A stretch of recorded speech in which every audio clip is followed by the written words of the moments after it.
Josh. Hello. Hi, Greg. Hey, how are you? Nice to see you. Nice to see you. What brings you to Frieze No.9 Cork Street? We are here to exhibit our work, my photographic work, Josh's writing, for the film Dune Part 2, which is a film that Denis Villeneuve had asked myself and Josh to Partake in. We were very fortunate enough to be able to sort of create an extra piece of work, which is called Dune Exposures, which is a photographic book which highlights a lot of Josh's writing and creates And a lot of your photography. Which creates an addition to the film itself, just an additional piece of information that goes along with the film. And what do you think Josh's poetry adds to the book? Josh's poetry adds a lot of colour.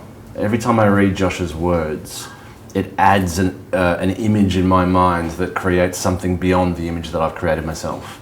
So it adds another story, another layer, which is why I love filmmaking, because filmmaking with images by itself is not as strong as with the words that come along with it.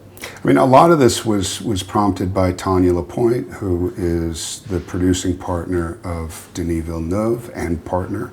And she had seen some of my writing along with pictures. It was always in contrast. And she said, why don't you and Greg do a book together? One thing I think is really important to note was that effectively it was only because of Denis Villeneuve's leadership.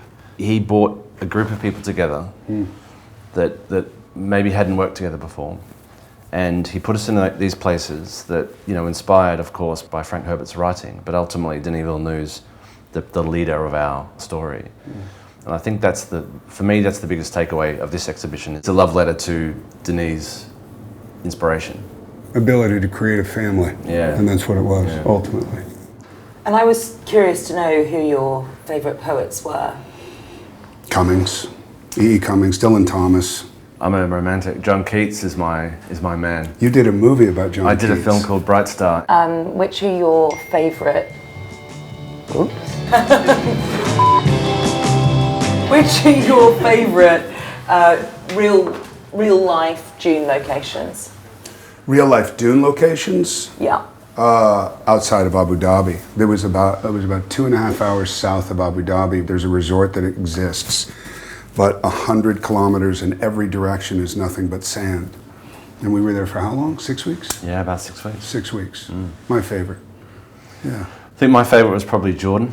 I think Wadi Rum is a place that I find an immense spirituality there. And one of the things I said to Denis when we were standing there on many of the sunrises that we were there is you start to understand how early civilizations started to believe in something they called a god. It dwarfs you. It makes you feel really insignificant. Which is uncomfortable in the beginning, and then by the time you have to leave, you don't want to leave because it's so beautifully right-sizing. Yeah. I'd like to talk about spirituality. Is it something that you both feel in your everyday life and in your work? I'm getting a vibe. I mean, I think it's important to try and be as spiritual as you can. It's very tricky to be spiritual in this world that we live in. Yeah. I mean, with schedules and jet lags. But you can get right-sized in the sand. You can, in a big way. When you go out and you drive out in the middle of nowhere at night, when the dark is truly dark, when it's as black as the blackest you've ever seen, and then you take out a telescope and you see Saturn, and you're consumed by this idea that you're so insignificant, and then there's a meaninglessness to it, but then you go, I'm okay with this meaninglessness because I'm here, and I'm getting to experience any level of this, and I'm grateful for just that. It gets really simple. Things get really simple out there. And then how does that flip into the daytime? Into the daytime? The daytime is just work. It's the spirituality of labor.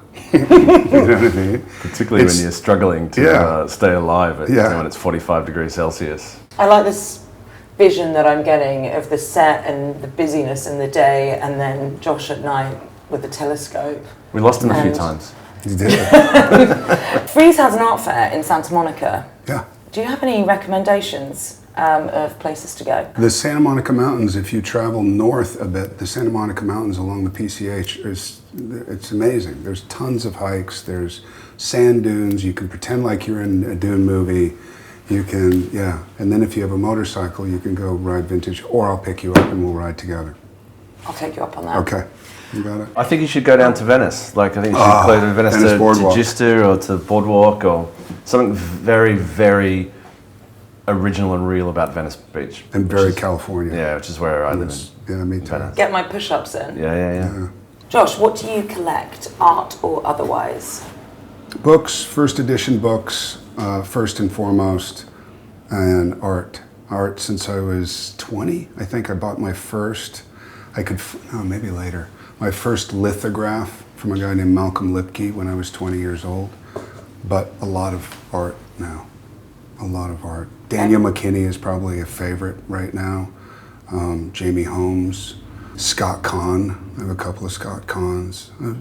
Probably 100 paintings or something. And what about you, Greig? My life often feels too busy to be able to collect anything except experiences. You know, like it sounds a little bit dorky, but I collect experiences. If your life was a sci-fi movie, what would it be called? Dune. I don't know. I don't think it would be Dune. I think it would be something like The Psychosurgeon or something. But I don't know if that's a sci-fi film. That sounds like a romantic comedy. No, I say Dune because it's this perpetual coming of age. I like the idea of perpetually coming of age. Yeah. Which is more dangerous, fear or ambition?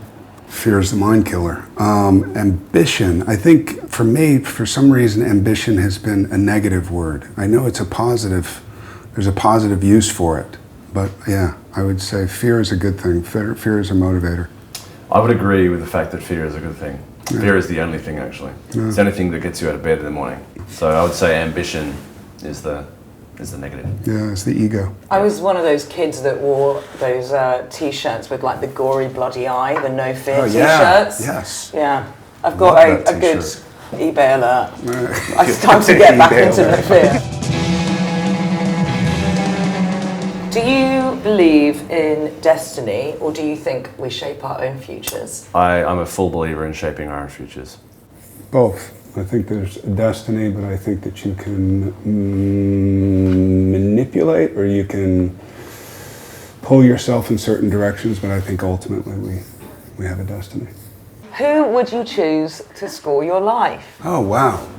Okay, you first. I would hope that my life's not so dramatic that I would need to be scored by Hans Zimmer, because, I mean, if you're scored by Hans Zimmer, you know clearly something's happened in your life to make something traumatic. worthy of a Hans Zimmer score.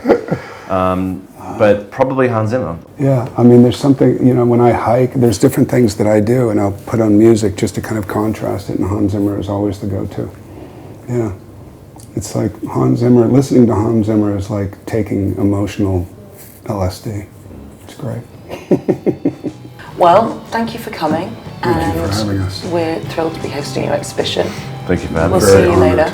Thank you. Thank you, Greig. Thank you. Thank you, Josh. Thank you very much.